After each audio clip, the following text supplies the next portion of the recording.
Hey Commanders! In this tutorial, I'll be walking you through how to tech up as the ISDF, the human playable faction in Battlezone Combat Commander. More specifically, I'll be guiding you through a standard opening build order for the strategy game mode, which is player versus player. This is common with competitive strategy game modes across most games. However, the techniques shown can be applied for single player missions, instant actions, and other base focused game modes. We will cover everything from match start, all the way to mid and late game. With how fast paced strategy games are, your build order is incredibly important, where a simple mistake early on can lead to a domino effect well into mid and late game, leaving you reacting to the enemy team and losing control of scrap pools.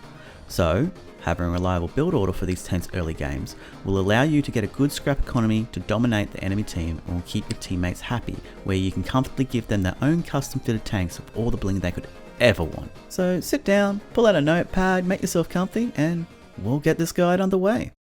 As soon as the match begins, your priority is to get your recycler deployed as quickly as possible. However, make sure you pay attention to the facing of your recycler. Deploying your recycler backwards will make it harder for your scavengers to get to the field and to the loose scrap on the map. While your recycler is deploying, quickly head to the field and go put nav markers down on as many scrap pools and loose scrap locations as you can. Keep in mind the order you put your nav beacons down. You do this as it makes it easier to send scavengers to each pool and loose scrap location as they are built. But don't take too long to do this. Once your recycler is finished deploying, you need to be building scavengers immediately. Once the recycler is deployed, you will want to queue up between 4 to 6 scavengers depending on the map. The recycler will always start with 40 scrap in its reserves. However, the most important part is where you send your first 4 scavengers. So making sure we can get the first 2 out as quickly as we can will allow you as the commander to get the rest of the scavenger fleet up and running as quickly as possible. Your first scavenger, once built, should be ordered to scavenge immediately to gather any loose scrap near the base. Most common and played strategy maps will have a small amount of loose scrap near where you spawn in, and you will want to collect it as soon as you can to greatly speed up how quickly we can get our third scavenger constructed. Once your second scavenger is built, this scavenger is going to go straight and deploy on your closest scrap pool. This will often be near where you and your recycler spawned in. You will want this down fairly quickly to increase your max scrap capacity and to have a reliable source of scrap income.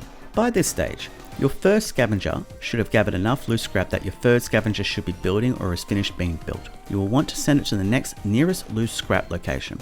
This is quite often the middle of the map, however some maps have secondary loose scrap locations.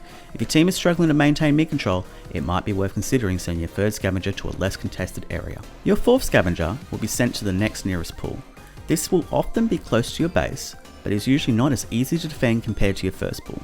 Once this scavenger is deployed, you should have a good steady income of scrap coming in, allowing you to get set for the next phase of base building. When you get to 40 scrap, you will want to build a constructor. Once it's built, you will want to send it over to where the first deployed scavenger is. You will be upgrading your base pool to get that red scrap bar, which is a big boon for your scrap economy. This does cost 60 scrap however, so make sure you've got your roaming scavengers collecting as much loot as possible. Once this is done, you'll be focusing on building the infrastructure of your base. Up next, you'll begin building a power plant which costs 30 scrap. Ideally, you'll want to build this behind or to the side of the recycler, so it's not in the way of your other buildings and deployment zones. You want to avoid putting them in front of the recycler, as these are often targets for the enemy team. Once the power is built, you'll want to save for 55 scraps to get your factory down next. Once this is built, your build and tech tree is going to open up with more options. You will also now be able to build the missile scout. Your next priority will be to get your armory built. At 60 scrap, getting this building down will open up options to increase your firepower and weapons options for your AI vehicles and your teammates, which will give you an edge in any engagement on the map. Your most notable weapons here will be the chain gun and the shadower missiles. You will also unlock the mortar bike in the factory. Now that you have an armory, you'll want to consider weapons and equipment upgrades for you and your teammates. However, we still have a couple more important buildings to construct to really open your tech tree and tactical options before you start handing out chain guns. But congratulations! If you've gotten this far, you've managed to make it to the mid game. Your next building will be the service bay. While it provides healing and ammo for your teammates and AI friends, it also unlocks the laser as a weapon for your scouts, giving you an effective weapon in a dogfight in case you need to deal with aggressive enemy players. This will also unlock the assault tank and the service truck. Now you're getting into unlocking the fun and powerful stuff.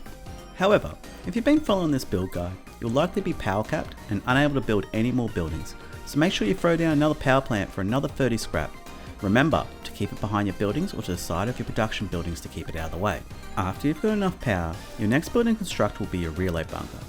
For 50 scrap, once built, We'll unlock the sniper for your pilots, the saber tank and the rocket tank, as well as the gun tower. While that can be tempting, we want to avoid making saber tanks, as we have one more building to make, and that is the tech center. The tech center is going to be tough to build, at a costly 80 scrap to construct. However, this building will open up your tech tree, unlocking advanced vehicles like the Walker, but more importantly, it will unlock the blast cannon in the armory.